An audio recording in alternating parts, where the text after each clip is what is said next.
نحمده ونصلي على رسوله الكريم أما بعد فأعوذ بالله من الشيطان الرجيم بسم الله الرحمن الرحيم ولله على الناس حج البيت من استطاع إليه سبيلا وقال رسول الله صلى الله عليه وسلم بني الإسلام على خمس منها وحج البيت আল্লাহ পাক রব্বুল আলামিনের দরবারে হাজারো লাখ কোটি শুকরিয়া যে আল্লাহ পাক রব্বুল আলামিন আমাদেরকে হজ সংক্রান্ত কিছু আলোচনা শোনার তৌফিক দিয়েছেন।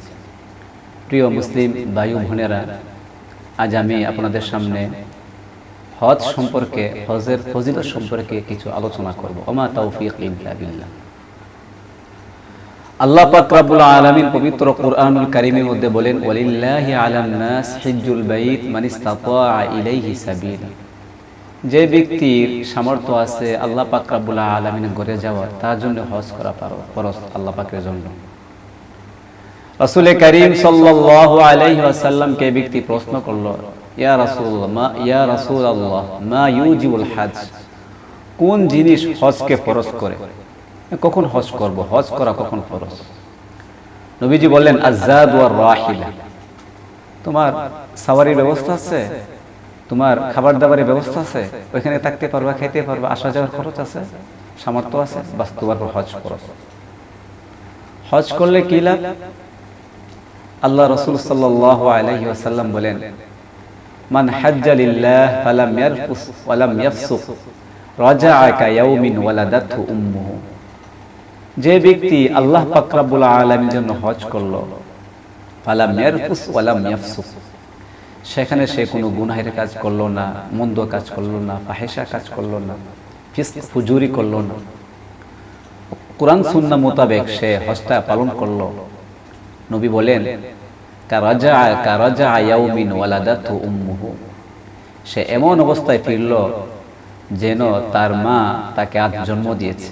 একটা মানুষকে তার মা যখন দুনিয়াতে তাকে জন্ম দেয়, সে যখন দুনিয়াতে আসে যেমন তার কোনো গুনাহ থাকে না, একটা লোক আল্লাহ পাকের জন্য হজ করলে, কোনো গুনাহমুক্ত হজ করলে, ফাহিশা কাজ না করলে তার কোনো গুনাহ থাকতে পারে না। রাসূল করিম সাল্লাল্লাহু আলাইহি ওয়াসাল্লাম বলেন, ওয়াল হজ্জুল মাবরুর লাইসা লাহু জাযাউন ইল্লাল জান্নাহ। মাকবুল হজ এর ফজিলত, এর বিনিময় হলো একমাত্র জান্নাত। জান্নাত ছাড়া তার কোনো বিনিময় নেই। যে ব্যক্তি হজটা আল্লাহ পাক রব্বুল আলামিনের জন্য হয়েছে, মাকবুল হজ হয়েছে, এর বিনিময় জান্নাত। রাসূল করিম সাল্লাল্লাহু আলাইহি ওয়াসাল্লাম এক হাদিস শরীফ ইরশাদ করেন, তিরমিজি শরীফের হাদিস, হজরে আসওয়াদ যে পাথরটা, ওই পাথরটাকে জান্নাত থেকে আনা হয়েছে। আর তখন পাথরটা খুব সাদা ছিল, আসাদু বায়াজান মিনাল লাবান, দুধের চেয়েও বেশি সাদা ছিল। তো এটা কালো হয়েছে কেন? ফাসাওয়াদাত খাতায়া বানি আদম, বনি আদমের গুনাহ এটাকে কালো বানিয়ে দিয়েছে। তাহলে বোঝা গেল হজরে আসওয়াদকে চুম্বন করলে হজরে আসওয়াদ মানুষের গুনাহসমূহকে টেনে নিয়ে যায়। আর এটা কখন সম্ভব? হজ করলেই তো সম্ভব। রাসূল করিম সাল্লাল্লাহু আলাইহি ওয়াসাল্লাম বলেন, তিরমিজি শরীফের হাদিস, যে হজরে আসওয়াদ পাথরটাকে কিয়ামতের দিন তাকে দুইটা চক্ষু দেওয়া হবে এবং তাকে জবানও দেওয়া হবে। চক্ষু দ্বারা দেখবে, জবান দ্বারা কথা বলবে। এই হজরে আসওয়াদ পাথরটাকে যারা চুম্বন দিয়েছে, এই দুই চক্ষু সে তাদেরকে দেখবে, জবান দ্বারা কথা বলে বলে তাকে জান্নাতে নিয়ে যাবে। রাসূল করিম সাল্লাল্লাহু আলাইহি ওয়াসাল্লাম আরেক হাদিসে ইরশাদ করেন, তাবিউ বাইনাল হজ্জ ওয়াল উমরাহ, তোমরা হজ এবং উমরা একের পর এক ধারাবাহিকভাবে করো। করলে কি লাভ হবে? তোমাদের গুনাহসমূহকে মিটিয়ে দেওয়া হবে এবং তোমাদের অভাবকে, দারিদ্রতাকে মুছিয়ে দেওয়া হবে। তাহলে হজ করলে, উমরা করলে কোনো ক্ষতি নেই, লাভ আছে। কি লাভ? আল্লাহ পাক রব্বুল আলামিন সচ্ছলতা দান করবেন এবং গুনাহসমূহকে আল্লাহ পাক রব্বুল আলামিন মুছে দিবে। এক হাদিসে রয়েছে, রাসূল করিম সাল্লাল্লাহু আলাইহি ওয়াসাল্লাম বলেন, মান যারা কবরি ওয়াজাবাত লাহু শাফাআতি, যে ব্যক্তি আমার কবরকে জিয়ারত করলো, ওয়াজাবাত লাহু শাফাআতি, তার জন্য আমার সুপারিশ করা ওয়াজিব হয়ে যাবে।